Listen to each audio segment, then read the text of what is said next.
ഭാവിയിൽ കേരളത്തിൽ ഒരു രാഷ്ട്രീയ മാറ്റം ഉണ്ടാകും. ഈ ഗവൺമെൻറ് ഏറ്റവും ജനങ്ങളാൽ വെറുക്കപ്പെട്ട ഗവൺമെൻറ്റാണ്.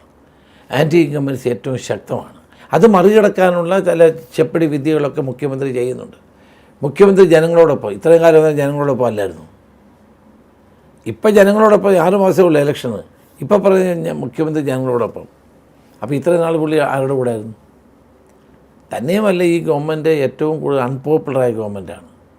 10 വർഷം തുടർച്ചയായി ഭരിച്ചിട്ടും എന്ത് നേടി, എന്ത് കേരളത്തിന് നൽകി? ഇപ്പോഴാണ് ഈ കോൺക്ലേവൊക്കെ നടക്കുന്നത്.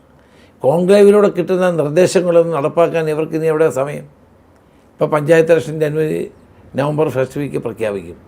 പിന്നെ അടുത്ത 2-3 മാസം ഒന്നും ചെയ്യാൻ പറ്റില്ല. അത് കഴിഞ്ഞ് കാരണം കോഡ് ഓഫ് കോണ്ടക്റ്റ് വരും. അത് കഴിഞ്ഞപ്പോൾ തെരഞ്ഞെടുപ്പായില്ലേ? അപ്പോൾ ഇപ്പം നടത്തുന്ന കോൺക്ലേവുകളും ചിലവാക്കുന്ന കോടികളൊക്കെ വൃഥാവിലാവും. അപ്പം അങ്ങനെ നടത്തിയിട്ട് കാര്യമില്ല. കാരണം 10 വർഷം കിട്ടിയൊരു വാസ്തവത്തിൽ പിണറായി വിജയൻ 10 വർഷം മുഖ്യമന്ത്രിയായി കിട്ടിയ ഒരു അവസരം ഉപയോഗിച്ച് കേരളത്തിന് ഒത്തിരി കാര്യം ചെയ്യാമായിരുന്നു. ഈ ഗവൺമെൻറ്റിലും അദ്ദേഹത്തിൻ്റെ 10 വർഷത്തിനിടയിൽ ഞാൻ ഇന്നത് ചെയ്തു എന്ന് പറയാൻ കഴിയത്തക്ക ഒന്നുമില്ല.